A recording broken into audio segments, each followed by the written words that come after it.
আকাশ সুন্দর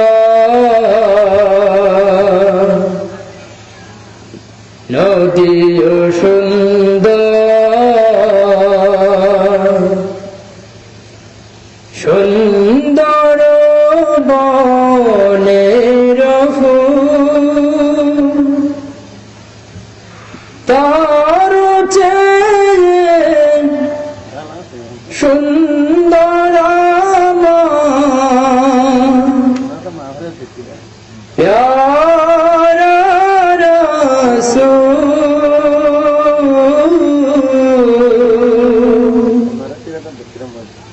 প্যারা রাসূল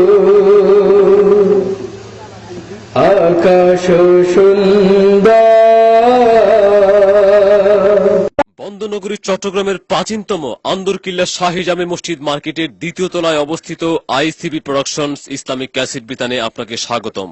আমাদের প্রকাশনায় রয়েছে সহস্রাধিক ক্যাসেট, সিডি, ভিসিডি তথা মাল্টিমিডিয়া প্রোডাকশনস, ওয়াজ মাহফিল, তেলাওয়াত, ইসলামী সঙ্গীত, হামদ, নাত, ডকুমেন্টারি ফিল্ম, নাটক, কৌতুক সহ বিভিন্ন ইসলামী মাল্টিমিডিয়া প্রোডাকশন সমূহ পাইকারি ও খুচরা বিক্রয় করা হয়।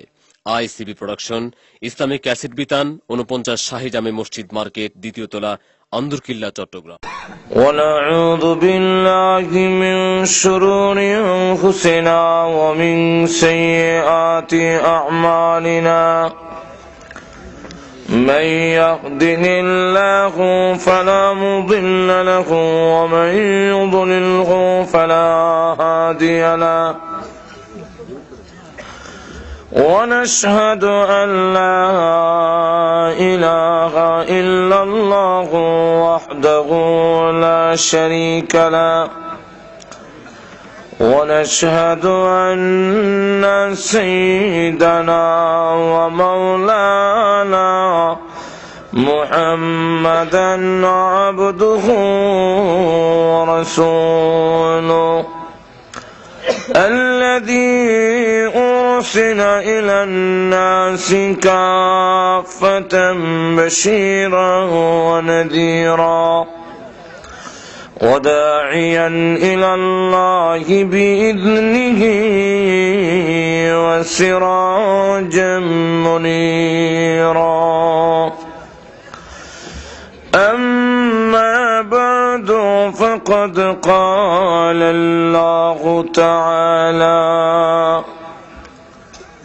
في كلامه المجيد وفرقانه الحميد. أعوذ بالله من الشيطان الرجيم. بسم الله الرحمن الرحيم. هو الذي خلقكم من تراب ثم من نطفة ثم لتبلغوا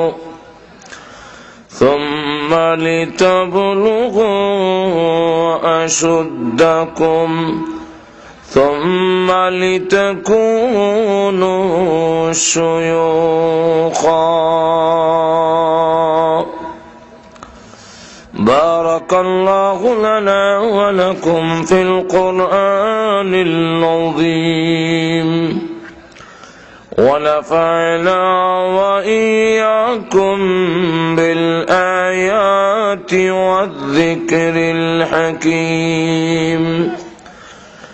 صلى الله على سيدنا ومولانا محمد وعلى آله وأصحابه وسلم.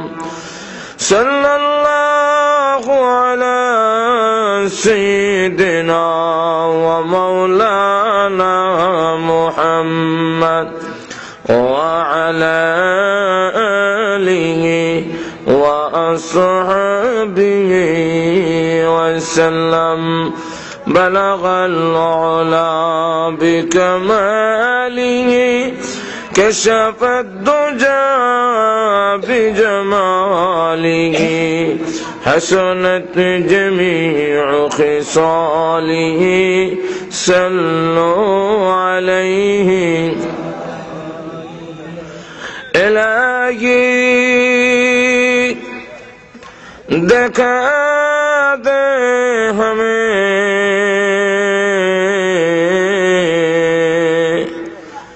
दियारे मदीना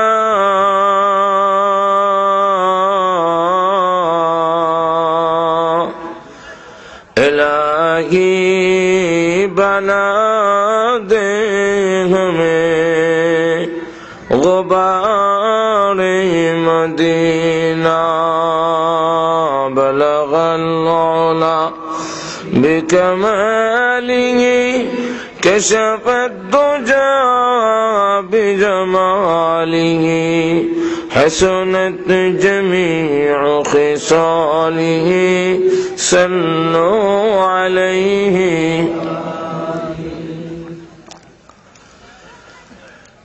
একতা যুব সংঘ কর্তৃক আয়োজিত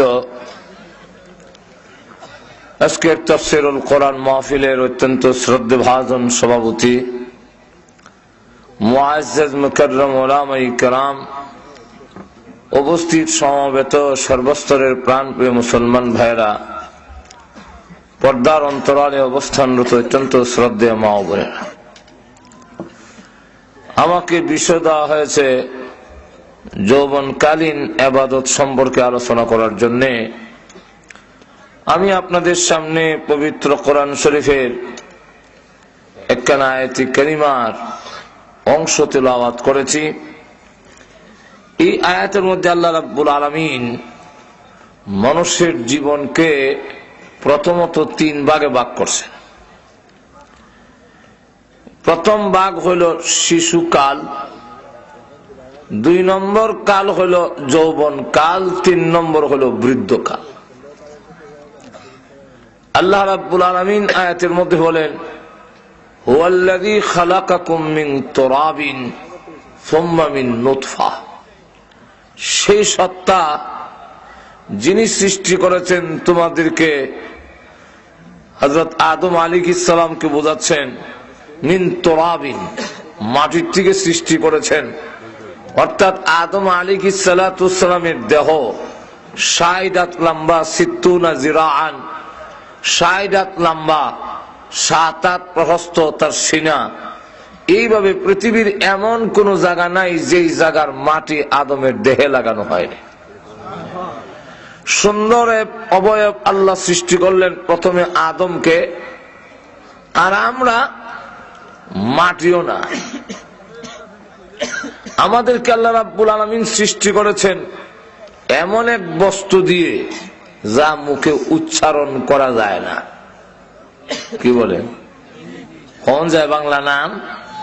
আল্লাহ কোরআনে বলছেন মিন নুতফা, আরবিতে হয় নুতফা। এটা কোয়া যায় কেলে, এটার অর্থ সবে বুঝে না, কিন্তু এর বাংলা নামটা যদি কই তা আপনারা কইবা এটা না কইলে ভালো আছিল, এটা কইল কেন? মাইকটা কি দিয়ে বানাইছে এটা জনসভায় বলতে পারি, টেবিলটা কি দিয়ে বানাইছে এটাও বলতে পারি, কিন্তু আমাকে কি দিয়ে বানাইছেন আমি আমার ছেলের সামনে মেয়ের সামনে নাম উচ্চারণ করতাম পারি না। আপনারা ঘুমাই গেছেন কেন? এটা কিছু হা না কইেন, এমনি বুক তাওয়া দিয়া মাথে গরিব হইতাম পারি। আমি লন্ডনে গেলাম না, আমেরিকাও না, গরিব হইতাম পারি। ফুয়ারে বোঝায় আমার বংশের দাম আছে বেটা, আমি চৌধুরীর ফুয়া, কিন্তু আমি না পাক ফানির ফুয়া দা ইহান আর হয় না। যেরকম ঠিক কিনা?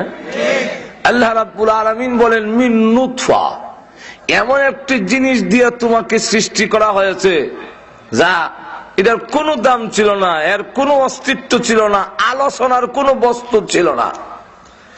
এমন একটি জিনিস দিয়ে মার রেহেমের ভিতরে যখন যায় সেখানে ফেরেশতা মোতায়েন করা আছে। ফেরেশতারা হাতের তালুর মধ্যে নিয়ে কয় আল্লাহ এটারে কাজে লাগাইতাম নি না নষ্ট করে ছেড়ে দিতাম? যদি কাজে লাগাই তাহলে ছেলে বানানো না ফুয়া না হুড়ি? ফুয়া হুড়ি যদি বানায় আঙ্গুল কি 20টা হইতো না 22টা? চোখের সেন্টার ঠিক করে বয়াইতাম নি না একটু লড়াইয়া দিতাম? তখন হ্যাঁ কোন দিকে চাইবো আর বোঝা যায় না। অনেকের চোখের সেন্টার লাগাই থাকলে হ্যাঁ কোন দিকে চাইছে বোঝা যায় না। জোরে কোন ঠিক কিনা? আল্লাহ রাব্বুল আলামিন বলেন ফুয়া বানাইবা না হুড়ি, এটার আঙ্গুল 20টা হইতো না 22টা হইতো, এরপরে চোখের সেন্টার ঠিক ভাবে বয়াইবানি না একটু সেন্টার লড়াইয়া দিবা? এটা আমার নতুন হওয়ার দরকার নাই। আমার কুদরতি একটা ডায়েরি আছে যার নাম লৌহে মাহফুজ, এটার দিকে তাকায় দেখো, এর জন্মের আরো 50,000 বছর আগে আমি এর সুরত আইকা বোর্ডের মধ্যে লটকায় রাখছি, এখন খালি মশলা লাগাই এলাও। আল্লাহ রাব্বুল আলামিন বলেন وَكُلَّ شَيْءٍ أَحْصَيْنَاهُ فِي إِمَامٍ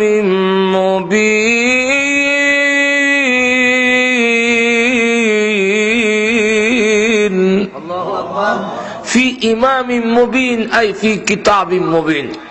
যেমন উদাহরণ দিলে আপনারা বুঝিলেবা, কেউ যদি একটা বিল্ডিং বানায় অথবা মাদ্রাসা বা কোনো কলেজ বা কোনো প্রতিষ্ঠানের বিল্ডিং বানায়, ইঞ্জিনিয়ার দিয়া এদের আগে প্ল্যান তৈরি কইরা কাগজের মধ্যে দেখবেন বিল্ডিং আগে হয়ে যায় কি নেও গাড়ার আগই।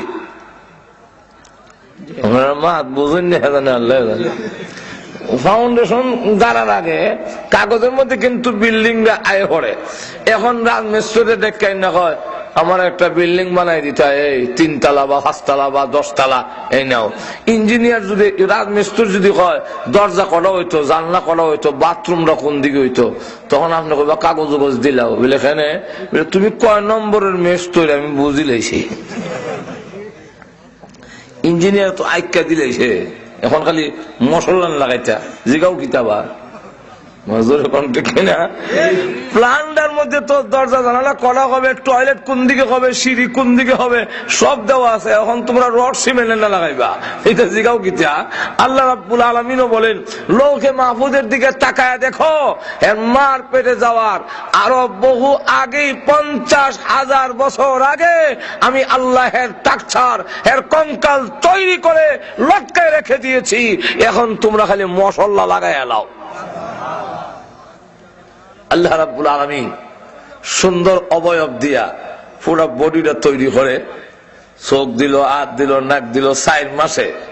প্রথমে আল্লাহ কোরআনে ব্যাখ্যা দিয়ে বলছেন যে প্রথমে নাপাক পানির মধ্যে, তবে আল্লাহ অর্ডার দেয় ওই জায়গা থেকে 1 চিমটি মাটি এনে এর নাভিটা বানাও, যেখানে হেরে মরার পরে কবর দেব হইব, এই জায়গা থেকে 1 চিমটি মাটি এনে এর নাভিটা বানাও। যারে যেখানে কবর দেয় হ্যাঁ ইগেন থেকে তার সৃষ্টি হয়েছে। এই কারণেই আমরা লাশ দাফন করার সময় একটা কোরআনের আয়াত দোয়া হিসাবে করি। আমরা পড়েননি কোন আয়াত? মিনহা খালাকনাকুম ওয়া ফিহা নুঈদুকুম ওয়া মিনহা নুখরিজুকুম তারাতান উখরা। এটা কেন করি? 1 খাবলা মাটি দেয় তো কয় মিনহা খালাকনাকুম, আর খাবলা মাটি দিয়া কয় ওয়া ফিহা নুঈদুকুম, আরেক খাবলা মাটি দিয়া কয় ওয়া মিনহা নুখরিজুকুম তারাতান উখরা। বুখারী শরীফে আল্লাহ রাসূলের হাদিস উল্লেখ করেছেন, রাসূলও বলেন ফিহা তাহইয়াউন ওয়া ফিহা তামুতুন ওয়া মিনহা তুখরাজুন। এবং বাংলা কবিতার আকারে এটার তরজমা করছেন, মাটি হইতে জন্ম নিলাম, মাটি হইতে মরণ, মাটি হইতে জন্ম নিলাম, মাটিতে মরণ, মাটি হইতে উঠতে হবে রাখিও স্মরণ। এখন ঠিক নেই? আরো জোরে। এটার ব্যাখ্যা কি? মাটি হইতে জন্ম নিলাম কেমনে? বলে যে জিনিস দিয়ে তোমারে বানাইছে এটা হইছে কর্তিকা খাওন থিকা, খাওন হইছে কর্তিকা মাটির থিকা, তাহলে তুমি গুড়াইয়া গাড়াইয়া গিয়া মাটির থেকে হইছ। এখন না আপনারা আবার কইলেন বলে দাম কমাই লেছি, কারণ আমরা তো সকলে মিডালো এমআই লেগে যাই। আমার একবার রাস্তার মধ্যে একজন আটকাইলিছে, আটকায় আমি সব খোঁজান দিয়ে রসুল্লাহরে কিতান্দা বানাইছে। আমি চিন্তা করে দেখলাম কোন কথা কইমু আর বেড়ারি গেল মাইর খাইমু। আমি এমনি উঠতে করলাম, চাচা আমি তো ছাত্র মানুষ, তবে একটা কথা কই শুনেন, রসুল্লাহ আল্লাহ যে সময় বানাইছিল এই সময় আল্লাহ ছাড়া আর কিচ্ছু আসিল না।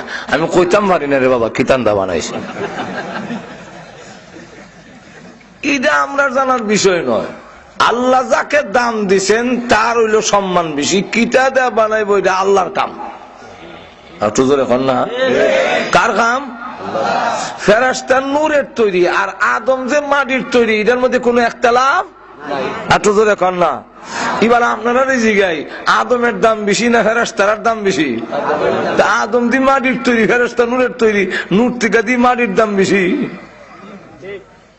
ঠিক কিনা?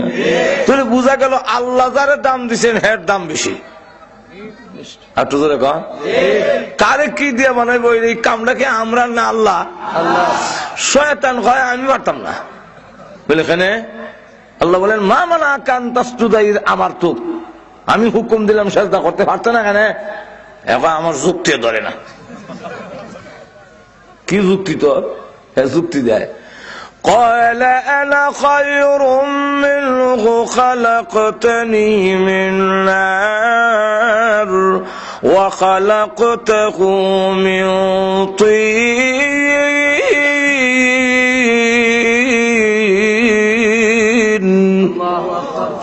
শয়তান কয় আনা খায়রুম মিনহু, আমি আদম থেকে বালা। আর তুই বালা হইলে কেমনে কস না?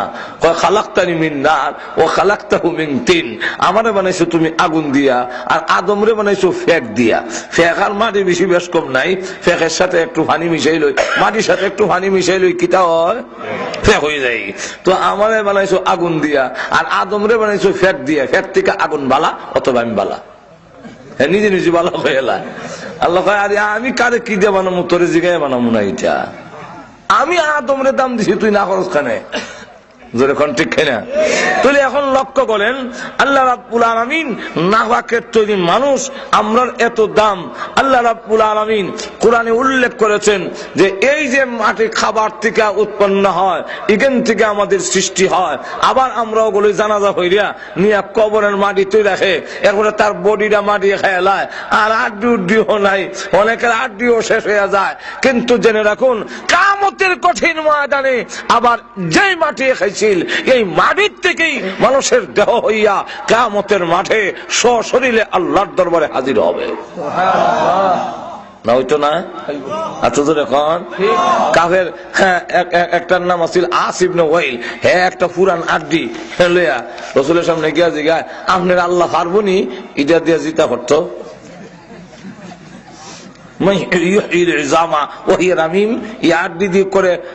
গোস্ত নাই, কঙ্কালটা আছে, গুনে ধরে লিছে, এটাও পারবো? রাসূল বলেন আমার আল্লাহ এই আড্ডির থেকেও পুরা মানুষ কিয়ামতের মাঠে বডি সহ হাজির করবেন। না উঠতেন না আপনারা? আচ্ছা আপনারা এক্সাম্পল দিলেই আপনারা বুঝিলেই বা। আপনারা দেশ আলু করেননি, গোলালু? তো গোল আলুর বীজ গুলা লাঙ্গল দিয়া টান দিয়া গাতা কইরা কবর কইরা এরপরে বীজ তৈয়া দাফন করেননি?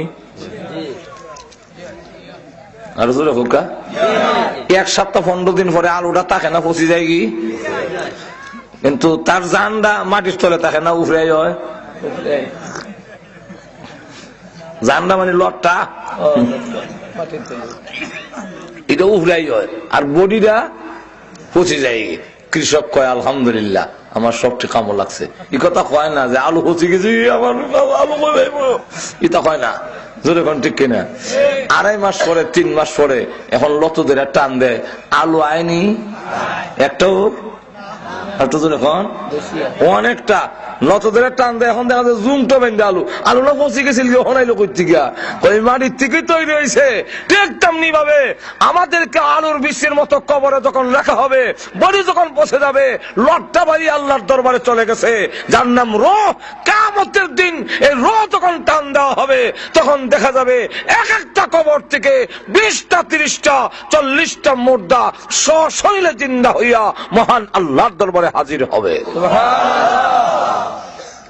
আল্লাহ রাব্বুল আলামিন বলেন এইভাবে তোমাদের নাভাক একটু মাটি এটার সাথে মিশাইয়া যেই জায়গায় দাফন করা হবে এই জায়গায় একটু মাটি মিশাইয়া তারে আস্তে আস্তে 40 দিন মেহনত করতে করতে করতে করতে করতে করতে এটা একটা রক্তের পিণ্ড হয়, মিন আলাকা, রক্তের মধ্যে আরো 40 দিন মেহনত কইরা এরপরে গোশতের টুকরা হয়। গোশতের টুকরারে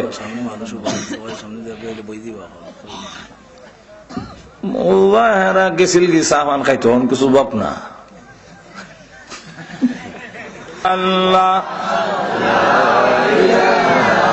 ইল্লাল্লাহ লা ইলাহা ইল্লাল্লাহ লা ইলাহা ইল্লাল্লাহ ইল্লাল্লাহু মুহাম্মাদুর রাসূলুল্লাহ সাল্লাল্লাহু আলাইহি ওয়াসাল্লাম।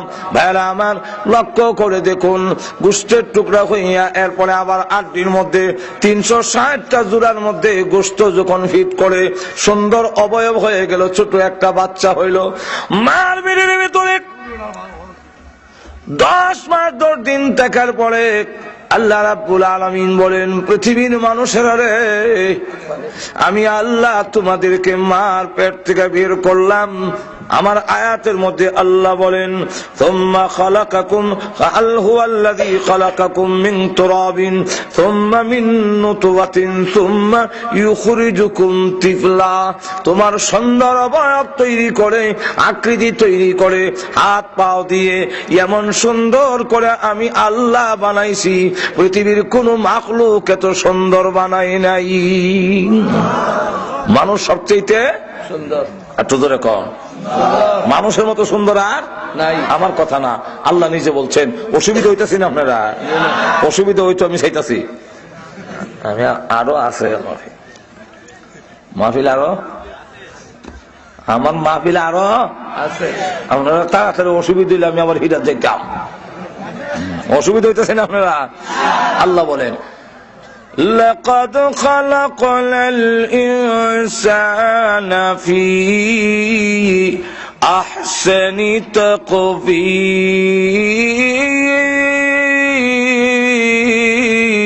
تقويم।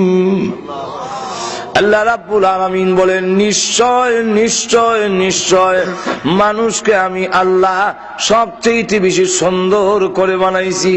এত সুন্দর কোন মাখলুক বানাই নাই। মানুষ যখন একটা পাখি দেখে হয় পাখিটা বড় সুন্দর, পাখি তার বাসায় ডেকে বলে, ও মানুষেরা, তুমি আমাকে বলছো সুন্দর, কিন্তু আমার সুন্দরের কথা কোরআন শরীফে নাই। তোমরা যে সুন্দর আল্লাহ কোরআন শরীফে ঘোষণা দিয়েছে। ও পৃথিবীর মানুষ, আল্লাহ রাব্বুল আলামিন বলেন, যুবক ভাইরা একটু লক্ষ্য করে দেখেন, আল্লাহ রাব্বুল আলামিন সুন্দর করে বানাইলেন। সুন্দর শুধু না, ফি আহসানি, আল্লাহ রাব্বুল আলামিন বলেন সুন্দর। আর পৃথিবীর যত জিনিস আছে সব আমি আল্লাহ বানাইছি মানুষের সুন্দরের জন্য।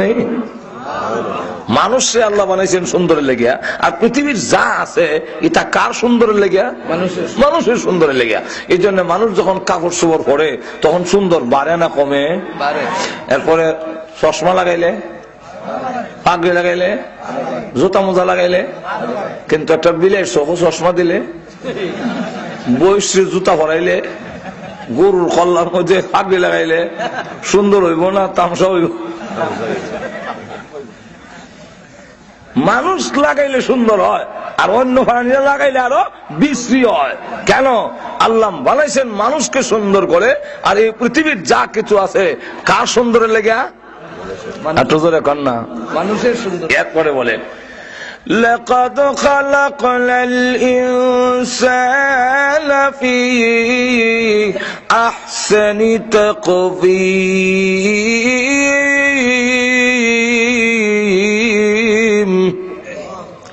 শুধু সুন্দর না, মজবুত করে মানুষকে বানাইছি।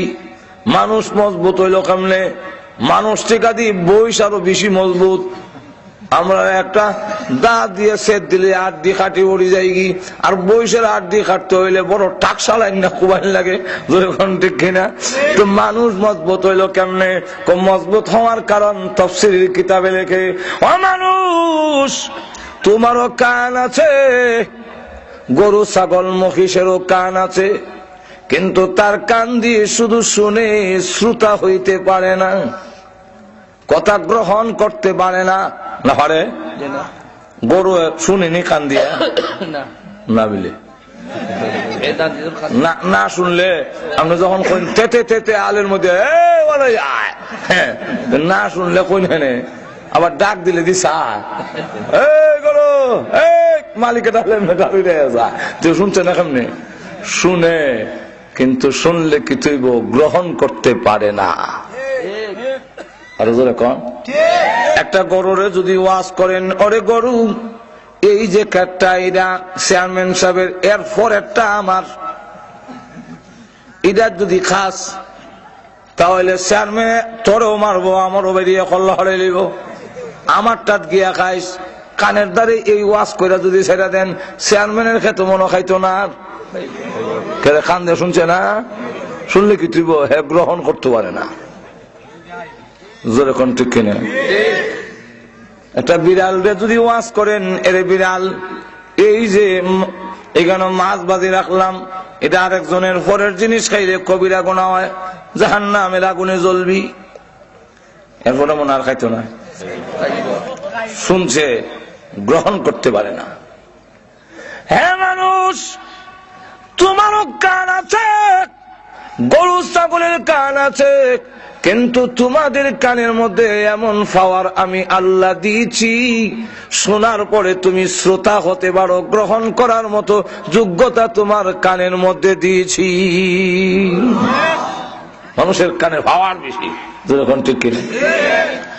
আমরা জিব্বা আসেনি, বৈশের আসেনি, মারতে পারেনি আল্লাহ। আমি এক জায়গায় মাহফিলে গেলাম, আল্লাহ তো সব যানবাহনই সরাইলো, তুই এক জায়গায় গেছি, গাড়ি আর যায় না, এরপরে ট্রলার লই আইছি, ট্রলার দিয়া আরো 5 ঘন্টা গেছি, গিয়ে এখন আর ট্রলার যায় না, এখন আওয়ারের মাঝখান দিয়া আরো পর্যন্ত ফেক। এখন কেমনে যেতাম? এখন আনছে বৈশের গাড়ি, বৈশের গাড়ি, বৈশ দিয়া দান টানে যে ওটা গাড়ি, অদূরিটা তুলে আর যা বৈশের গাড়ি সরা লই, খালি খালি ফ্রেন চললে বৈশের গাড়ি উঠলাম। এখন বৈশের গাড়ি টান দিলে ফেকের মধ্যে গিয়া চাক্কা ফইরিয়া আরো গাড়ি যাই, তো এরপরে বৈশের দেয় বাদাম, এখন বাড়ি খাইয়া বৈশের টানে আর মুখে রস পরে ফেনা উঠে গেছি কি মুখের মধ্যে। আমি তখন করলাম, ও আল্লাহ, তোমার কি শুকরিয়া আদায় করবো, তারও জবান আছে, আমারও জবান আছে, কিন্তু হেতুই কথা কইতে পারে না। ও মালিক, এক বালতি পানি খাওয়াইলো, কল্যাণও হয়ে গেছি, ই কথা কইতে পারে না, জিব্বা আছে, বক্তা হইতে পারে না। আরো জোরে কম, মানুষ তুমি কথা বলো, মাইক ফাটায় ফেলো, তুমি মানুষকে গরম করে তোলো, বক্তা হইয়া বক্তৃতার মাধ্যমে আগুন ধরাইয়া দাও। তোমার এই জবানের মধ্যে আমি আল্লাহ পাওয়ার দিয়েছি, গরু ছাগলের জবান এত শক্ত নয়, তোমার জবান যত শক্তিশালী।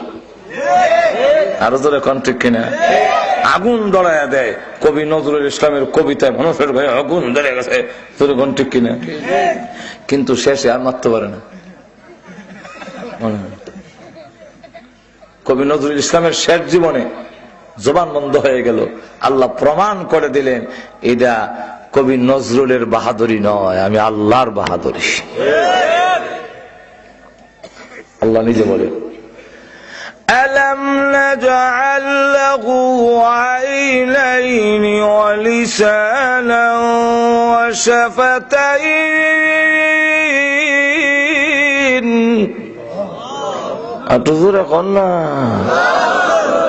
আল্লাহ বলেন, আমি কি তোমাদের 2টা চোখ দেইনি? গরু ছাগলও দেখে আর তুমিও দেখো, 2 দেখার মধ্যে বেশ কম আসেনি? আর 2টা চোখ যদি আমি না দিতাম, তুমি আমি ফাঁস করে ভিক্ষা করুন লাগলো। একবার গাড়ির মধ্যে, ট্রেনের মধ্যে এমএ ফাঁস ভিক্ষা করে, আমি সিটু বইছি, আইসে আল্লাহ অন্ধ এমএ ফাঁস। অন্ধ হইলে তো আমরা একটু মায়া দেয়া তারা লেগে বাড়ে না নি। আর তো যখন বলে আন্দা বেটা রে, বা আন্দা বেটা যা, তুমি যা খুব দো, কোরআন কইলে হোক না হইলে নাই, তো কিছু নিলাও আন্দা বেড়া ঘুমাই গেছেন কেন? চোখ যদি না থাকে তো মানুষের তার প্রতি দয়া মায়া আর তো না বাড়ে না কমে? একজন অন্ধ হইলে তার প্রতি মানুষের স্নেহ মমতা, হ্যাঁ তখন ভিক্ষা করে আর আয়া কয়, ভাইরা আমি রাজশাহী বিশ্ববিদ্যালয় থেকে মাস্টার্স MA পাস করছি, আমি এক জুট মিলের ম্যানেজার ছিলাম, জুট মিলের নামও কইছিলাম, আমার মন নাই, কিন্তু আমার ছাত্র যমুনায় আমি ঘুমাইছি উঠবো কিন্তু চোখ দিই না। ডাক্তারের কাছে গেলাম, ডাক্তাররা কইলো বাংলাদেশের আমরা পারবো না, আপনি ইংল্যান্ড যাইন, লন্ডনের চক্ষু চিকিৎসা খুব বালা অনুযায়ী। আমার বিটা বাড়ি যা আছিল সব বিছিলেছি, আমার চোখ যদি দৃষ্টি শক্তি যদি ফিরে আসে, যেহেতু আমি শিক্ষিত, চাকরি করতে পারবো, আমি রুজি রোজগার করতে পারবো। কিন্তু ইংল্যান্ড যাওয়ার পরে ডাক্তাররা আমার চোখ উল্টাইয়া পরীক্ষা করে বললেন, তোমার চোখের ওই জিনিস নষ্ট হয়ে গেছে যেটা স্রষ্টা ছাড়া পৃথিবীর কেউ দিতে পারবে না। মানুষ এখন তুমি যুবক হইয়া আমার কথা মনে না, খালি সিনেমা দেহ আর টেলিভিশনের নাটক দেহ, তোর চোখের হওয়ার নষ্ট করতে আমার বেশি সময় লাগবে না। যেরকম ঠিক কিনা? আল্লাহ বলে আলাম নাজআল লাহু আইনাইন ولسانا وشفتين, তোমার মুখের ভিতরে জিহ্বাকে আমি আল্লাহ দেইনি? কে দিছেন? আল্লাহ। আরো জোরে কর। এর বাক শক্তি এমন, মাইক ফাড়াইলায় বক্তৃতা দিয়া জিহ্বা লড়াইলে আওয়াজ হয়, আর কুত্তা বিলাই তারপরে গরু ছাগল জিহ্বা লড়াইলে আম্বা মাথায় না। জোরে কোন ঠিক কিনা?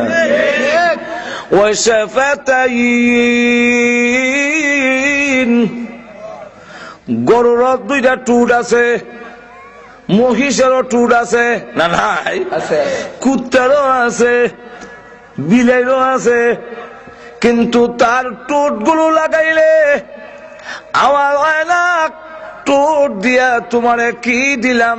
তাফসীর কিতাবে লেখেন, প্রথম নম্বর হলো আমি আল্লাহ তোমাকে দুইটা টুট দিয়ে এমন ভাবে সুন্দর করে দাঁতগুলো ঘুরে রেখেছি, যদি টুটগুলো না দিতাম দাঁতগুলো বের হয়ে থাকতো, কোন বেলা তার ফুরি তোমার কাছে জিন্দিগি তো বিয়া দিল নইলে। ঠিক কিনা? টুট নাই জামাই লন্ডনী, লন্ডনী না আমেরিকা হইলো কামিত না। দুইটা ঠুট যদি না হইতো তাহলে তোমার অবস্থা কিতা?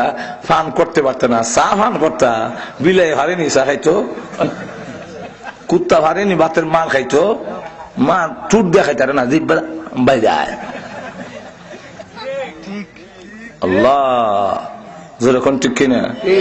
এরপরে তোমার টুট দিয়া তুমি পানি পান করো, চা পান করো, যদি মনে করো বলে না টুট লাগতো না, জুস বাড়িছে সাথে 5 দেওয়া আছে, টুট না হইলে কি দিব বলে খাও 5 দিয়া, টুট বাদ দিলাও। টানতে চান্দি ডাক্তার লাগাইয়া টানেন, টুট লাগাইয়েন না, দেখবেন 1 ফুটও যায় না, কারণ এদিকটা ফার্ম যায়, ফার্ম গেলে হইতো না। আল্লাহ 3 নম্বর অসুবিধাটা হইল, টুট যদি না হইতো তাহলে তোমার আব্বা আম্মা উচ্চারণ হইতো না। আব্বা আম্মা কও, টুট সারা কও, দেখবা খালি আব্বা হয় না। জোরে কোন ঠিক কিনা? এই কারণে আল্লাহ বলেন আলাম নাজআল লাহু আইনাইন ولسانا وشفتين।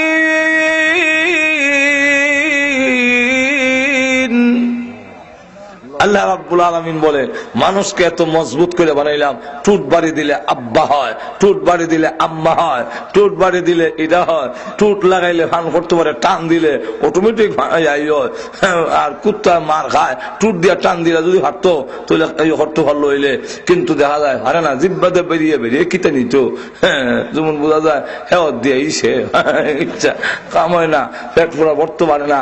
ও মানুষ, আমি আল্লাহ এত মজবুত তোমার বানাইলাম, কিন্তু আবার ইয়াদ রাখো তুমি এত নিচে যাইবা, একটা গরু ছাগল কুত্তাও এত নিচে যায় না। আল্লাহ এরপরে এত বলেন ثم رددناه أسفل سافلين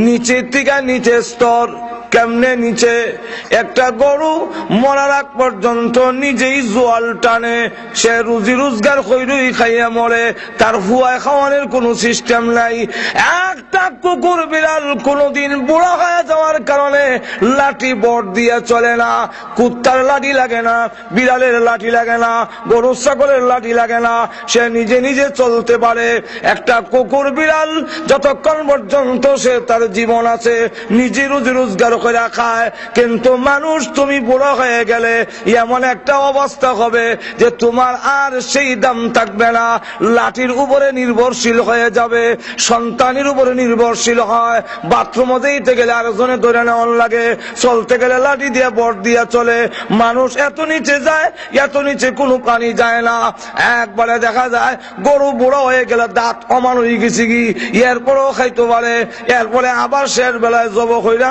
কুরবানির কাজে লাগাই দেন এলে জব হইরা গোশত খাইলায় তুমি বুড়ো হয়ে গেলে কোনো কামের না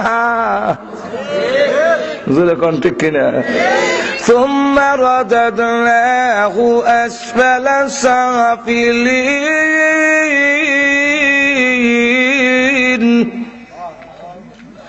আল্লাহ রাব্বুল আলামিন বলেন এইভাবে ছোট তোমার দেহটারে ছোট্ট বানাইয়া মার ফেরো 10 মাস রেখা দুনিয়া বাইর করে আনলাম কোন হিসাবে সুম্মা ইউখরিজুকুম তিফলা তোমার জীবনের পৃথিবীর জীবনের প্রথম ধাপ হইল প্রথম অধ্যায় হইল তুমি শিশু আমি কিটা শিশু আরো জোরে কর শিশু শিশু ইংরেজিতে কয় বেবি ইংরেজিতে কয় বেবি বেবি এর লেগে আমরা অনেকের নাম রাখে বেবি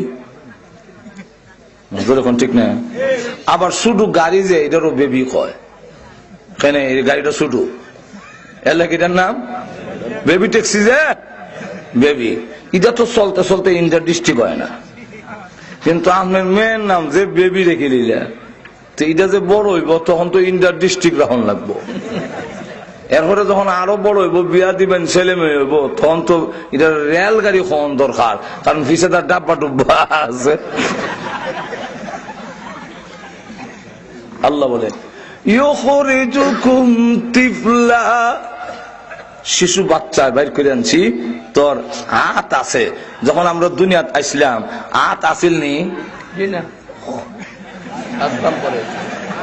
আচ্ছা হাত কিতা পরে উঠছে আমরা কিতা ব্যাঙ্গেল লাগান না এটা ব্যাং যখন জন্ম হয় দেখবেন কালা লেজ আছে ঠ্যাং নাই কিছুদিন পরে লেজ ফুরি যায় এরপরে ঠ্যাং ওঠে ওই যে ব্যাং সাবু চিনেন নি আপনারা তো ব্যাং সাবু ঠ্যাং নাই লেজ আছে কিছুদিন পরে দেখা যায় লেজ নাই ঠ্যাং আছে আপনারা কি দুনিয়াতে এবার সময় হাত ছাড়া আসতেন পরে আস্তে আস্তে হাত উঠছে এরকম না এটা হাত আছে দরবার শক্তি নাই আছে আপনার নাতি শিশু ধরে গেছেন নিয়ে কলম ধরে কয় আমার ছেলেরে ব্যারিস্টার বানামো ধরবে না কলম হাত লাড়ে কিন্তু ধরতারে না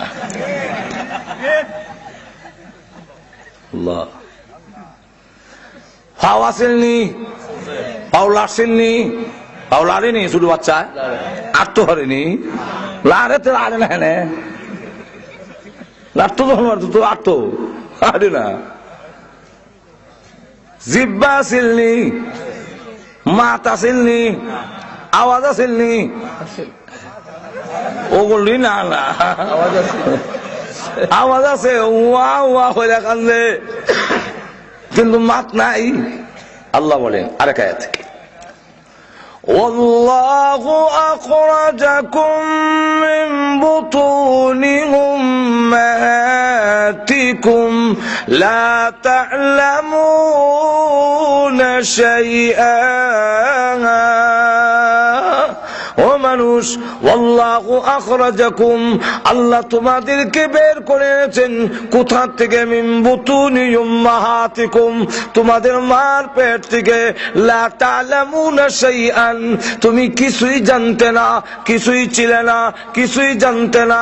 দুনিয়াতে আসবার সময় শিশু অবস্থায় আসলাম, হাত আছে, পাও আছে, জিহ্বা আছে, কল্লা আসেননি, বুদ্ধি আসেননি। ওখান যে ইঞ্জিনিয়ার, ওখান বুদ্ধিজীবী, এখন ঠিক কিনা? এখন কয় দেয়ার গড ইজ নট। আল্লাহ তোর মাথা দিলাম বুদ্ধি দিলাম, বুদ্ধি আমার না করবার লেগে। আল্লাহ নাই, মাথা আছে বুদ্ধি নাই। আল্লাহ আজকে যিনি ইঞ্জিনিয়ার, আজকে যিনি বুদ্ধিজীবী, আজকে যিনি ডক্টর, ওনার জীবনীয় তালাশ করে গিয়া দেখেন শুরু সময় পায়খানারে তুষাসিন্নি মনে করিয়া কিছু মাথার দিছে, কিছু মুখের মধ্যে দিছে। ঠিক নেই? আল্লাহ বলেন ইউখরিজুকুম তিফলা,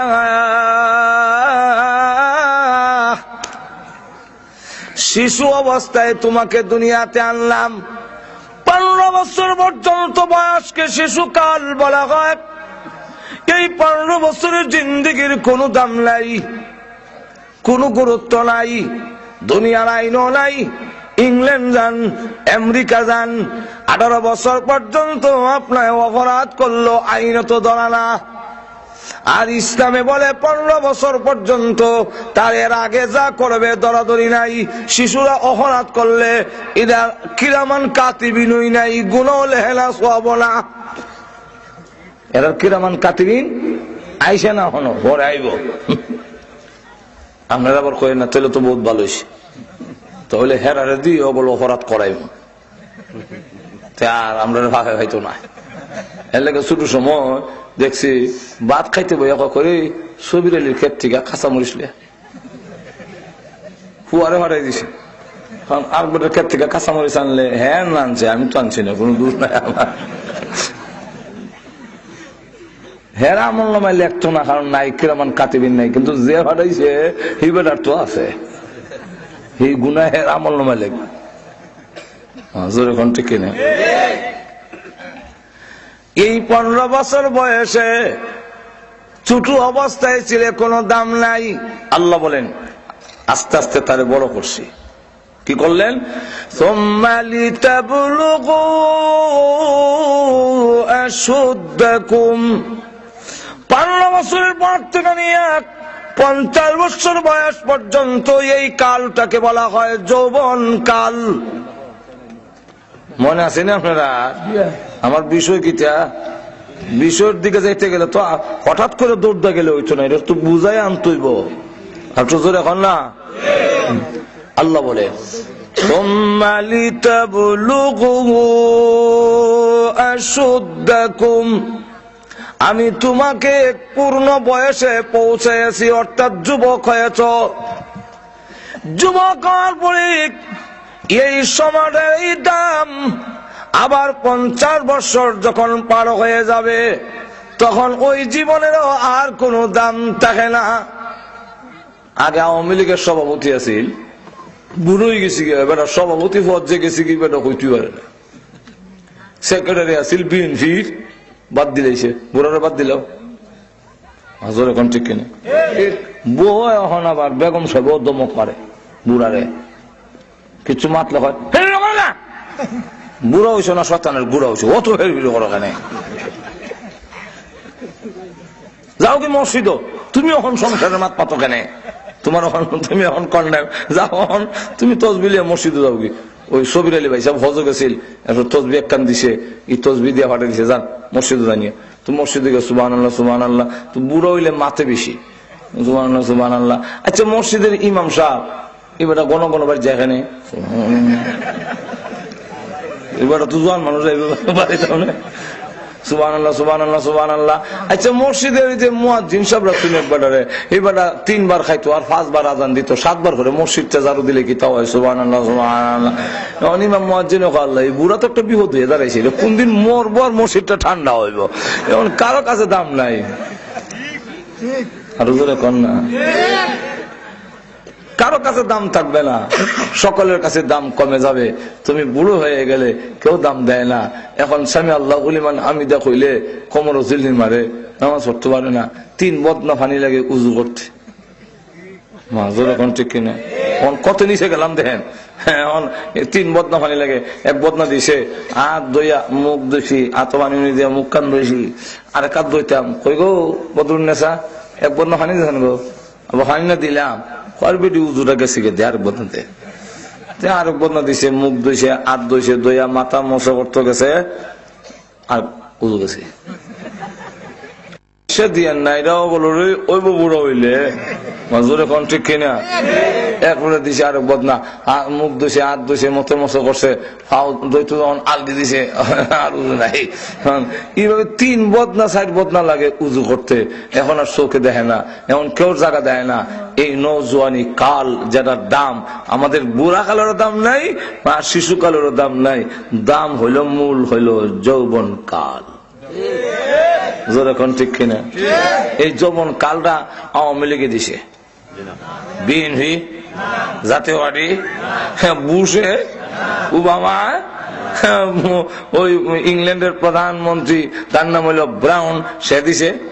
কে দিচ্ছেন জোরে কর? আমাদের এই নওজোয়ানি শক্তি কে দিয়েছেন? আল্লাহ রাব্বুল আলামিন দিয়েছেন।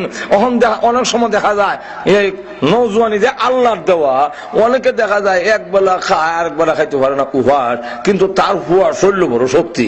আরেক বেলা শিল্পবতী ডিম আর গুস্ত খাওয়াইতে খাইতে এমন ফার্মের মুরগের লাগান বানাইছে, কিন্তু ঠুলা বিচ্ছুকুন্তা নাই। ঠিক না? তাহলে বোঝা গেল শক্তি খাওয়ার থেকেই নয়, শক্তি আল্লাহর দেওয়া নিয়ামত। আরো ধরে কন নওজোয়ানি কালরা আর না এই গরিবের হুয়া, এটা সারা জীবন উটকি সুটকি মুটকি আর সেফা সুটকি চাটনি আর ভর্তা খাইয়া সেরকম বড় হয়েছে, কিন্তু শৈল্য বড় শক্তি উল্টাইলা। আর এইটা শিল্পতি এইটা একবারে বাজে, কোনো খাবেন না। তাহলে বোঝা গেল শক্তি আল্লাহর দেওয়া। আল্লাহ রাব্বুল আলামিন বলেন, আমি তোমার নওজোয়ানি দিয়েছি, আমি তোমার শক্তি দিলাম। ও বান্দা, এখন এই সময়টার দাম এরপর একটারও দাম নাই, আগেরটারও দাম নাই। এই সময়টার এমন দাম, তোমার আওয়ামী লীগের টানবো, বিএনপি টানবো, জাতীয় পার্টিও টানে, এমনকি শয়তানেও তোমার টানে। যেরকম ঠিক না? ঠিক না? এখন সবের কাছে তোমার দাম, সুবহানাল্লাহ বলে দাম দেয়, কিন্তু জাইনা রাখো জওয়ানি থাকবার জিনিস নয়। জওয়ানিটা এই কথা মনে করেন না যুবক ভাইরা, যে আমরা যারা জোয়ান হয়েছি আর ওরা হইতাম না, ওরা হলে ঠাট্টা করবো, আমি তো হইতাম না। এর আগেও হয়তো আপনি খবরও যেতে পারেন, এখন ঠিক না? কিন্তু যদি বাচ্চা থাকেন, আপনার বুড়া কি আইব যে এর মধ্যে কোনো সন্দেহ? আরো যেরকম সন্দেহ। আল্লাহ নিজে বলছেন, লিতাবলুগু আশুদ্দাকুম গুলতাজানামিমানান। শোনো, তোমার গোটা জীবনের বাগানের একটি ফুটন্ত ফুলের নাম হলো নওজোয়ান কাল। যেরকম ঠিক কিনা? বাগানের ফুল যেমন চিরজীবন তরু তাজা থাকে না, তোমার জিন্দেগির নওজোয়ানি এই ফুলও চিরজীবন তাজা থাকবে না। যেরকম ঠিক নেই? এখন দান সবে মানন সবে দিগর নমি মানন। আজকে যদি এটা তাজা থাকে, কালকে কিন্তু এটা খুঁটা হয়ে যাবে। এরপরে আরেকটা উদাহরণ দেয়া বলে, গুল আল গুলশন জুদা গাছটা তরু তাজা নমিমানন। গুল মানে ফুল, গুলশন মানে বাগান। গুল আল গুলশন জুদা গাছটা তরু তাজা নমিমানন। ফুলের বাগান থেকে যদি একটি ফুল টান্দা ছিড়ালা, এই যে ফুল আছে, আধা ঘন্টা পরে দেখবেন এই ফুলটা খুঁটা হয়ে যায়। খুঁটা বুঝুননি? ফুটা। এখন এটা পাতাও তো এমনি জিমাই গেছি কি। ঠিক তেমনি ভাবে পৃথিবীর যুবক যুবতীরা, তোমার নওজোয়ানি কাল একদিন দেখবে তোমার বাগান থেকে ঝরে পড়ে গিয়েছে, খুঁটা হয়ে গেছে, এখন আর কোনো কাজের না। আরো উদাহরণ দিয়ে বলেন, হামেশা ইজ্জতে মেহমা বয়ে কানা নমি মানান। আগর মানন সবে দিগর নমি মানন। মেজবানের বাড়িতে মেহমানের ইজ্জত এক সমান সারা জীবন থাকে না, এক সমান থাকে। ওর শ্বশুর বাড়িতে গেলেও এর থেকে আর দামের জায়গা নাই, কিন্তু শ্বশুর বাড়িতে গেলেও দেখা যায় এক সমান থাকে না। মজার মজার খাইবেন আর যদি কইন শ্বশুর বাড়ি মধুর হাড়ি, এই বাড়ি কি ছাড়তে পারি। একবারে টয়লেটও বইয়া, আমরা বাংলাদেশের যত টয়লেট আছে বাইরে দেখবেন লেখবার আর জায়গা নাই। এটা মানুষের লেখতে লেখতে সব বলিস।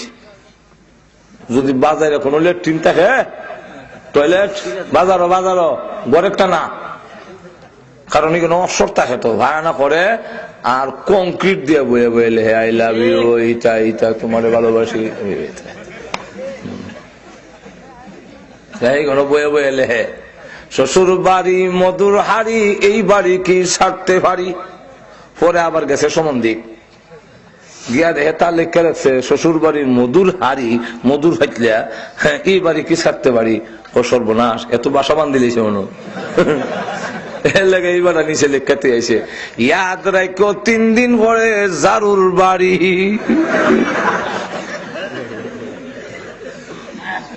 ঠিক নেই। আল্লাহ নাদামপুর ওয়াজ হইছে আরেক গ্রাম বাড়ি তো রাইত গেছে গা 2টা, মনে হল আর বাজে চাম যাই ওর বাড়িতে। রাত 2টার সময় যখন দরজার তাফা দিছে, কেডা? হ্যাঁ অমুক ঘরে। ও দামাঙ্গু দামান উনতো এখনো বলে করে সারা পড়ে গেছি। এমনি তাড়াতাড়ি ঘরের দরজা খুলে দিছে, ল্যাপটপ করে নতুন যেটা সন্দুকের বিক্রি আছিল হিটা বাইর করে দিছে, বিছানার চাদরটা পাল্টাই দিছে, এরপরে আবার বালিশের একটা টাওয়ালও দিছে। হিটা আগে আসিল না, এখন দামান রে দিছে। আর একটা এই স্প্রে মারলো, এখন ব্যার স্প্রে মেরে দিলাম, বাবা কি সুগ্রাম। এমন ঘুমাইছে আর এমনি শুনে কক কক আওয়াজ শোনা যায়, মানে শাশুড়ি মুরগি ধরে লেছে। ঘুম থেকে উঠি দেখে মামলেট। মাশাআল্লাহ, ইমন খাউন তো আমার বাড়ি দেয় না রে। এই কয় শ্বশুর বাড়ি মধুর হাড়ি, এই বাড়ি কি ছাড়তে পারি। এটাম নাই। দুপুরে খাওয়ান দিছে মুরগির রোস্ট, খায় খুব বড় মজা, ছাড়তাম না। পরের দিন কইতাছে শাশুড়ি, কইতাছে শ্বশুর রে যে দামান তো মনে করছিলাম ওয়াজ হয়েছে বিকালে যাইব, মন্দির গেছে না, মুরগি তো শেষ। শ্বশুর কয় ঠিক আছে ব্যাগটা দেও তাড়াতাড়ি, গিয়ে দেখি বাজারে গীতা আছে। যাও সরকার বাজার, সরকার বাজার গিয়ে দেখে গরুর গোস্ত, গরু জবইছে, গরুর গোস্ত লিয়ে আইছে। এখন পরের দিন দেখে আগে আসিল মুরগির রোস্ট, এখন আছে গরুর গোস্ত। মান বাড়ছে না কমছে? এখন যাক, কালকা ছিল মুরগির রোস, আজকে গরুর গোস্ত, ওইলে কি তুইব, ছাড়তাম না। কারণ এই গোস্ত এইভাবে খাওয়া যায় না, এক টুকরা খাই না, না খাই কোনো ঠিক নেই। আর এখানে কি সুন্দর করিয়া গরুর গোস্ত খাইয়া শেষ। পরের দিন শাশুড়ি কয়, ভাবছিলাম জামাই ওয়াজ হয়েছে যাইব গা, আজ কুদি গেল না। শ্বশুর দেও ব্যাগ দেও দেখি যাও। আবার সরকার বাজার গিয়ে দেখে বড় মাছ তো নাই আমরা দেশে, তো সব ইংল্যান্ড আর আমেরিকা গেছে গা। আমরা দেশে হইল মাছের ফোনা এ আলি লইছে, আনিয়ে দিছে। বলে শাশুড়ি একটু দাম আনতো, একটু ভালো করে বুনা কইরা বাজি করছে, জুল কম দিয়া কাঁচামরিচ ফাইরিয়া দিয়া মজা করিয়া করছে। পয়লা দিন মুরগির রোস্ট, এরপরে গরুর গোস্ত, আর আজকে দেখা যায় মাছ। যাক, মান কমলে কি তুইব, যাইতাম না, এখনো যায় না বললাম। এখন মাছ এইভাবে তো বাড়ি দিত না, কত মজা করিয়া জুল কম দিয়ে কাঁচামরিচ দিয়ে দিছে, এটা আমি গো, এরপরে যায় না। পরের দিন যখন গেছে না, তখন শ্বশুরে কয় দামান দিয়ে আজকেও গেল না। এমনি শ্বশুর কয় পারতাম না, পয়সা করতে গাইবে, মাথা গরম হয়ে গিয়া বাজার আর যায় না। শাশুড়ি কয় ওখান কিতা করি, দামান তো গেছে না, কিন্তু শ্বশুর তো গোসাউরি বেদ বুড়িছে, আমি তো শাশুড়ি দামান লাগবো। এখন দেখা যায় আলু সিদ্ধ বইছে আর ডাইল, এখন দুপুরে দেখা যায় আলুর ভর্তা আর ডাইল। মান বাড়ছে না কমছে?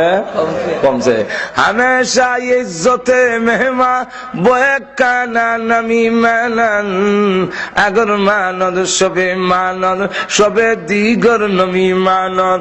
ও পৃথিবীর যুবক লোকেরা মেজবানের বাড়িতে মেহমানের যেমন ইজ্জত সব সময় এক সমান থাকে না, দিনে দিনে কমে। যুবক ভাইয়েরা, ও যুবতীরা, তোমাদেরও গোটা জিন্দেগির নওজোয়ানি কাল দিনে দিনে বুড়ার দিকে যাইতেছ, যৌবন কাল কিন্তু বাড়বে না। যেরকম ঠিক কিনা? আল্লাহ রাব্বুল আলামিন এখন নওজোয়ানি কালটা হইল মূল পয়েন্ট। যেরকম ঠিক কিনা? যেহেতু এটার দাম বেশি আর সবের টানে, হেমনো টানে সবে যখন টানে এমন সময় হ্যাঁ সব বাদ দিয়া হয়, যেই আল্লাহ নাফাক ফানির থেকে আমার সুন্দর অবয়ব দিল, যেই আল্লাহ শিশু বাচ্চা হয়ে আমি আসলাম, আল্লাহ আমার যুবক বানাইলো, আমি এই আল্লাহর নাফরমানি করতাম না। আমি আল্লাহর যদি কোন মহিলা কয় আই লাভ ইউ, হ্যাঁ বাদ দে তো লাভ ইউ, আল্লাহর কাছে জবাব দিতে আমি আল্লাহরে ডরাই। যদি কয় সুদের টাকা নাও, বাদ দাও, হারাম কোনো কিছু দিলে না, গাড়ি ভাঙ্গিলা চুরি কর, করবো না, হ্যাঁ কেন করবি না বলে আমি আল্লাহর শুকরিয়া আদায় করি। আল্লাহ বলেন এমন যুবক যদি একবার আমারে কয় আল্লাহ, আমি আল্লাহ খুশি হইয়া 70 বার জবাব দান করি। 70 বার জবাব দেয়। শুধু তা না, আল্লাহ নবী বিশ্ব নবী রাহমাতুল লিল আলামিন বলেন এই যুবক যখন কয় ইন্নী আখাফুল্লাহ, আমি আল্লাহরে ডরাই, কিয়ামতের মাঠে আল্লাহর সামনে দাঁড়িয়ে জবাব দিয়ে করতে হবে।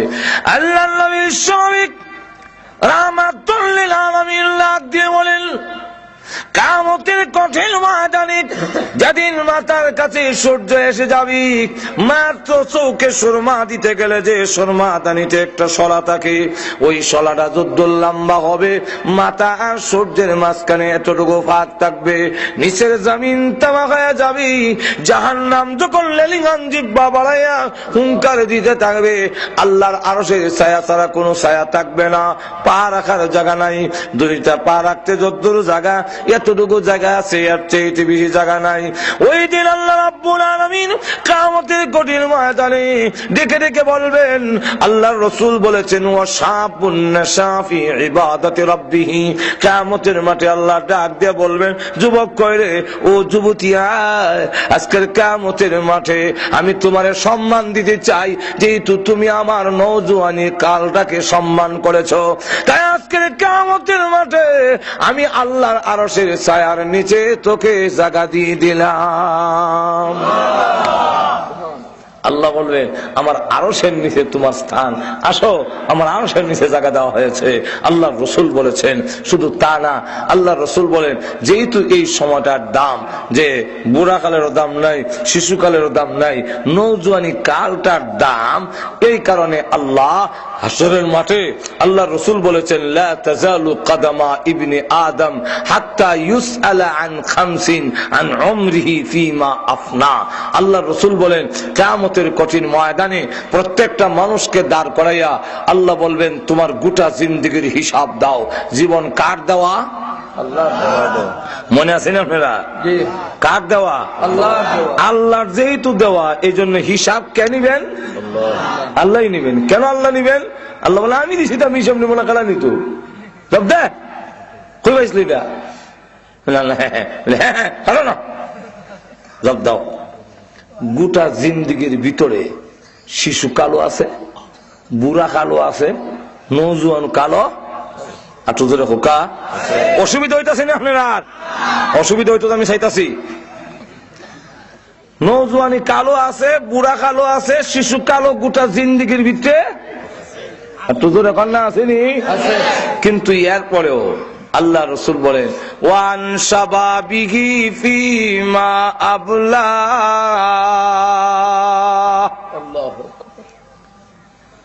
নওজোয়ানি কালটা সম্পর্কে আলাদাভাবে জিজ্ঞাসা, আলাদাভাবে। গোটা জীবনের ভিতরে সব কাল আছে, এক কথাতে শেষ হইতে আছে। আল্লাহ রসুল বলেন আন শাবাবিহি, আবার নওজোয়ানি কাল সম্পর্কে জিজ্ঞাসা করবে যে হ্যাঁ নওজোয়ানি কালটা কোন পথে ব্যয় করছো, ইদার হিসাব দাও। ইদাকে আলাদাভাবে জিজ্ঞাসা করা হবে কেন? যেহেতু এই সময়টার গুরুত্ব বেশি, ইদা কোন পথে ব্যয় করছো এর হিসাব দিয়া ফাওলারাইও। এর আগে ফাওলারাইবার ক্ষমতা হাঁটু জোরে কর না। শুধু তা না, আল্লাহ নবী বিশ্ব নবী রাহমাতুল লিল আলামিন বলেন যে 5টা জিনিসের কদর কইরো 5টা জিনিস আসার আগে। কটা জিনিসের? আল্লাহ রসুল বলেন, এক সাহাবীকে নসিহত করলেন। আবু হুরায়রা থেকে বর্ণিত হাদিস যে আল্লাহ রসুল বলেন, ক্বালা রাসূলুল্লাহ সাল্লাল্লাহু আলাইহি ওয়াসাল্লাম লিরাজুলিন ওয়া হুয়া ইয়াইযু ইগতানিম খামসান ক্বাবলা খামসিন শাবাবাকা ক্বাবলা হারামিক। বার্ধক্যতা আসার আগে আগে নওজোয়ানি কালদারে কাম লাগাও। একটু জোরে কোন না, বুড়া কালে তো যাইবাও, আর তো কোনো গতি নাই।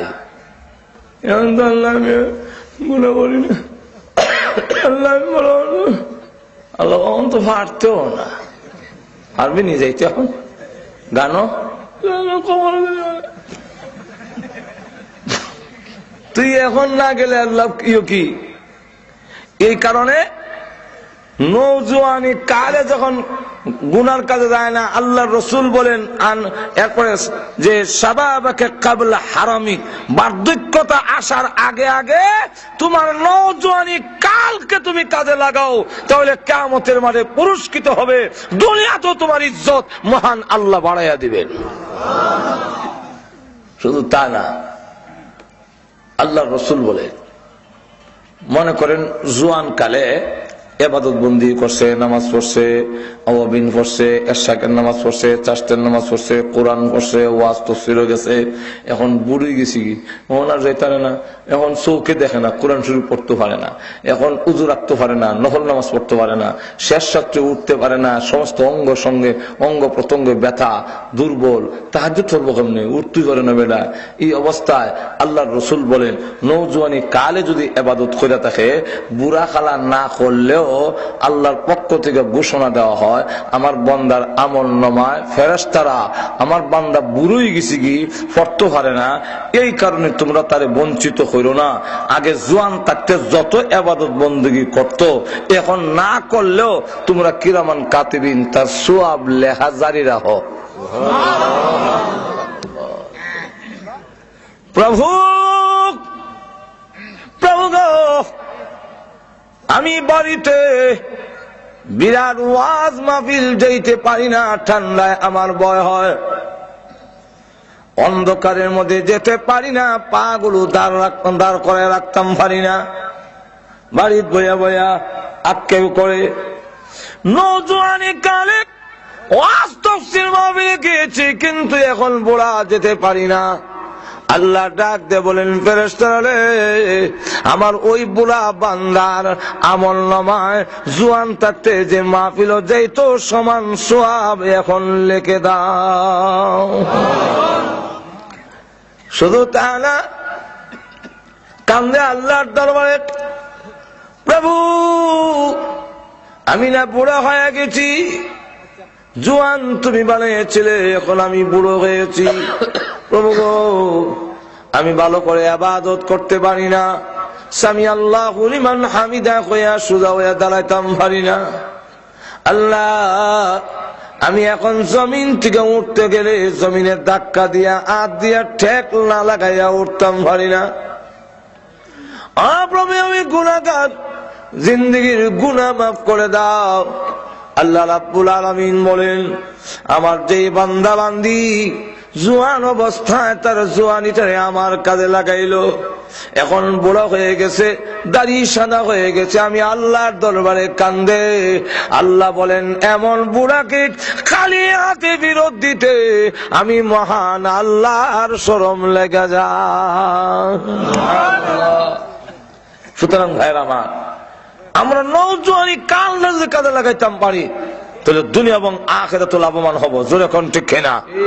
কোন একটি জাতির, কোন একটি দেশের, কোন একটি এলাকার যুবকরা যদি ভালো হয়ে যায়, এই দেশের চারা পরিবর্তন হয়ে যাবে, এর মধ্যে কোনো সন্দেহ নাই। জোরে কোন ঠিক কিনা? ঠিক না? যদি দেশের যুবকরা ভালো হয়, চরিত্রবান হয়, তাহলে অবশ্যই এই দেশের সমস্ত ভাগ্যের উন্নতি হবে। ডিজিটাল বাংলা তখনই সম্ভব হবে যখন দেশের যুবকরা চুরি ডাকাতি, চিন্তায়, ধর্ষণ, অপহরণ, জিনা, ব্যভিচার, এসিড মারা বন্ধ করে দিবে, তখনই দেশের অবস্থার পরিবর্তন হবে। এই যুবকদের চরিত্র ধ্বংস করার জন্য সকল পদক্ষেপ আছে, কিন্তু যুবকদের চরিত্র ভালো করার কোন পদক্ষেপ নাই। আর একটু জোরে কর না। ডিশ অ্যান্টেনার মাধ্যমে, গানের মাধ্যমে, নাইস গানের মাধ্যমে যুবকদের চরিত্র ভালো হতে পারে না। গানের মাধ্যমে যুবকরা আরো গুনার দিকে যায়। কেন? যে গান বাজনা দিছে আল্লাহ, আর বেদি গায়ও বন্ধু আমার বাড়ির সামনে দেয়া আইটা যায়, বুকটা আমার ফাইটা যায়। যুবক খুব ভালো হইব। আর টুজোরে কর না। ও মায়া মায়া গো বাপ লাগাইয়া ফরান খান দিলে ভালো হইব? আর জোরে কর, ভালো হবে না। যুবকদের চরিত্র ধ্বংস করার জন্য নারীদেরকে যদি উলঙ্গ করে দেওয়া হয় আর যুবকরা চাপাইয়া পড়ে, এই জন্য শুধু যুবক একলা দায়ী না। ইসলাম বলছে এইখানে যুবক হইল 2 নম্বরে দায়ী। প্রথম নম্বর দায়ী হইল যে ইদারান্না স্নো পাউডার আলতা, তারপরে আলকাতরা মাখাইয়া, এরপরে উঁচা জুতা ভিন্দাইয়া আন্না সাইরা দিছে, হিড হইল হইলা দায়ী। আর যে করছে হে হইল 2 নম্বর দায়ী। এটা যদি এরম না হইতো হে করতো না, এটা আমি গেছে তো পড়ে গেছি। আল্লাহ কোরআনে বলছেন যে জিনাকারী তার কথাটা কইছে পরে, জিনাকারিনীর কথাটা কইছে আগে আল্লাহ কোরআনে। কেন? এরা দায়ী হলো প্রথম। তুই উঁচা জুতো বিন্দা স্নু পাউডার আলতাল লাগাইয়া এত উঁচা করে টাকফিক পোশাক ফরাইয়া গেছে এখানে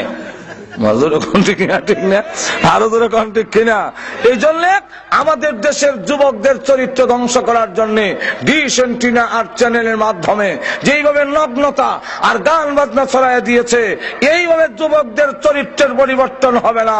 আর এই দেশের চুরি ডাকাতি পুলিশ দিয়ে বন্ধ হবে না, আইন প্রশাসন দিয়ে আর আর্মি বিডিআর দিয়ে রেপ দিয়ে এই জাতির চরিত্রের পরিবর্তন করতে পারবে না। সুতরাং যদি এই দেশের ডিশ অ্যান্টেনা নগ্নতা এবং অশ্লীল গান বন্ধ করে দেওয়া হয়, অবশ্যই যুবকদের চরিত্রের পরিবর্তন হবে, কোনো সন্দেহ নাই। আর যুবকদের চরিত্রের পরিবর্তন হইলেই আমাদের জাতির, আমাদের দেশের, আমাদের অবস্থার পরিবর্তন হবে। সুতরাং আমি আবদার রাখবো, আমরা সরকারি ভাবে না করলেও কমসে কম আমরা তো একটা স্থানীয় সরকার আছে, যেরকম ঠিক না ঠিক না, আমাদের একটা সামাজিক সরকার আছে না নাই?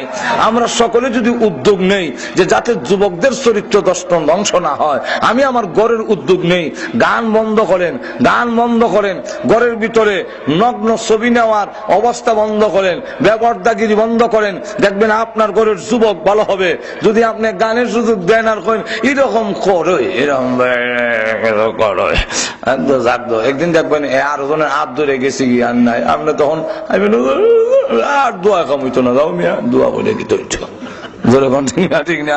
এই জন্য আমি যদি আমার ঘরের রক্ষা করি তাহলে গোটা সমাজ আস্তে আস্তে রক্ষা হবে। আমরাও যদি দায়িত্ব গ্রহণ করি, আমার ঘরের ভিতরে নগ্ন কোন ছবি দিতে দেব না, আমার ঘরে গান বাজতে দেব না, আমার ঘরে বেপরদা চলাফেরা করতে সুযোগ দেব না, তখন দেখা যাবে যুবকরা খুরাকু হইতো না আর সহজে নষ্ট হইতো না। আর যখন খুরাক হয় আস্তে আস্তে নষ্ট হয়, যেরকম ঠিক না ঠিক না? আল্লাহ আমাদের সকলকে তৌফিক দাও এবং আমাদের যুবকদেরকে আল্লাহর গোলামি ইবাদত করার তৌফিক দান করুন। সকলে বলেন আমিন। ওয়া আখিরু দাওয়ানা আলহামদুলিল্লাহি রাব্বিল আলামিন। দুরূদ শরীফ পড়ি আল্লাহুম্মা সাল্লি। আর কোন ওয়াজ আছে নি? আর বক্তা আছে নি? আর বক্তা আছে? সাইয়্যিদিনা মাওলানা মুহাম্মদ ওয়া আলা আলিহি ওয়া আসহাবিহি ওয়া বারিক ওয়া সাল্লিম। দুরূদ শরীফ পড়েন আল্লাহুম্মা সাল্লি আলা সাইয়্যিদিনা মাওলানা মুহাম্মদ ওয়া আলা আলিহি ওয়া আসহাবিহি ওয়া বারিক ওয়া সাল্লিম بعدد كل شيء معلوم لك استغفر الله إن الله غفور رحيم استغفر الله إن الله غفور رحيم। দুয়ার পরে সিন্নি আছে, আপনারা লয়ে যাইবা বোন, দোয়া হয়ে যাবো। দোয়ার পরে সিন্নি আছে, সিন্নি লয়ে যাইবা। একটু মেহরবানি করে যারা দাঁড়াই আছেন, আজকের মোনাজাত জীবনের শেষ মোনাজাত হওয়ার সম্ভাবনা আসেনি? আর তো এখন তাহলে আমি আজকের এই মাহফিলের সবচেয়ে বড় গুনাহগার। আর এখানে অনেক নেককার আছে, বলা যায় না কোন নেককারের উসিলায় আল্লাহ আমারও মাফ করে দিব। যেরকম ঠিক কিনা? এই জন্য বসে যান, যারা যারা দাঁড়ায় আছেন আপনারা বসে পড়েন। নিজের গুনাহগার মনে করে মাহফিলে যদি শরীক হন আর নেককারের সাথে দোয়া করেন, তাহলে চোখের পানি নাকের আগার আসার আগে আগে আল্লাহ মাফ করে দিবেন, আল্লাহর ওয়াদা। আল্লাহ তখন ফেরেশতাদেরকে সাক্ষী রেখে বলেন, উশহিদুকুম আন্নী কাদ গাফারতু লাহুম, তোমরা সাক্ষী থাকো এই মাহফিলে যারা শরীক হয়েছিল আমি আল্লাহ সবরে মাফ করে দিলেছি। দোয়া শরীক হন, আলহামদুলিল্লাহ। ربنا ظلمنا أنفسنا وإن لم تغفر لنا وترحمنا لنكونن من الخاسرين ربنا اغفر لنا ولوالدينا رب ارحمهما كما ربياني صغيرا رب ارحمهما كما ربياني صغيرا রব্বুল আলামিন तमाम জীবনের গুনার বোঝা মাথায় নিয়ে আসামির বেশে অপরাধীর বেশে ভিক্ষুক কাঙ্গালের মতো আলেম ওলামা নিয়ে সাদাদারিওয়ালা মুরব্বি নিয়ে নওজোয়ান ভাইদেরকে নিয়ে মাসুম বাচ্চা নিয়ে পর্দার আড়ালের নেককার মা বোনদেরকে নিয়ে আমি গুনাহগার তোমার সেই দরবারে হাত বাড়াইলাম। আল্লাহ গো, জানি না আজকের এই মুনাজাত কার জন্যে, জানে জীবনের শেষ মুনাজাত। আল্লাহ, কত মানুষ ঘুমায় আর উঠে না, কত মানুষ ঘর থেকে বের হয় আর ঘরে ফিরে যায় না। রব্বুল আলামিন, জানি না কার জন্য কাফনের কাপড় দোকানে জমা হয়ে গেছে। হয়তো এমনও হতে পারে আগামী দিন এই সময় আমি কবরের বাসিন্দা হয়ে যাব। আল্লাহ, মৃত্যু আসার আগে আগে মেহেরবানি করে আমাদের জিন্দেগীর গুনাহ মাফ করে দাও। রব্বুল আলামিন, তুমি যদি মাফ না করো, বলো না আমরা কার কাছে যাব, কোথায় যাব? আল্লাহ, দুনিয়াতে দেখেছি ছোট সময় দুষ্টামি করলে, আব্বার কাছে বিচার গেলে আব্বার ভয়ে আমি আর সারাদিন বাড়িতে যাইতাম না। সন্ধ্যা হয়ে গেলে ঘরের পিছনের দরজায় গিয়ে মা মা বলে ডাক দিলে এমনি দেখতাম মা দরজা খুলে দুইটা সামনের দিকে বাড়াইয়া দিত আর ডেকে বলতো, আরে বাবা, সকলে ভুলে গেল আমি তোর গর্ভ ধারণী মা, তোকে ভুলে যেতে পারি না। সঙ্গে সঙ্গে মা তার সন্তানকে বুকে জড়াইয়া জীবনের সব অপরাধ মাফ করে দেয়। আল্লাহ, তুমি তো মার চাইতে কোটি কোটি গুণ বেশি দয়ালু। গুনার বোঝা নাইয়া